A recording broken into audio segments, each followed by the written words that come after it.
Sosial şəbəkələrdə son günlər Sovetski ərazisində yerləşən bəzi binaların sökülməsi ilə bağlı yayılan görüntülər müzakirələrə səbəb olub. İddialara görə söküntü işləri zamanı tarixi əhəmiyyətli binalar da dağıdılır. İddialarla bağlı Bakı Şəhər İcra Hakimiyyətinin tikinti məsələləri şöbəsinin müdiri Rəşid Ağayev sosial şəbəkələrdə yayılan məlumatlara rəsmi şəkildə münasibət bildirib. Bu günlərdə sosial şəbəkələrdə yayılan Bakı şəhəri Mirzə Fətəli Axundzadə küçəsində yerləşən tarixi memarlıq abidəsinin sökülməsi ilə bağlı bir neçə sujet deməli yanlış olaraq getmişdir.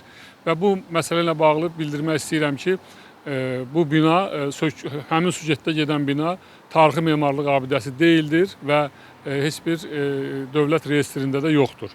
Belə ki, 127 ədəd bina bu ərazidə qorunub saxlanılması nəzərdə tutulmuşdur. Bunlardan 73 bina dövlət reyestrinə salmış tarixi memarlıq abidəsi kimi deməli qeydiyyatdadır. O qeyd edib ki, son günlər paylaşılan bəzi videolarda və sujetlərdə tarixi memarlıq abidəsinin söküldüyü barədə yayılan iddialar həqiqətə uyğun deyil. Qurumdan həmçinin bildirildi ki, ümumi görünüşü və vəziyyəti yaxşı olan 54 binanın da saxlanılması planlaşdırılıb. Biz də deyilənləri yerində araşdırmaq üçün sözügedən əraziyə baş çəkdik. Hazırda Sovetski adlanan ərazidəyik. Qeyd edim ki, mənim sol tərəfimdə olan bina istismar müddətini bitirmiş binadır və söküntü işləri həyata keçirilib.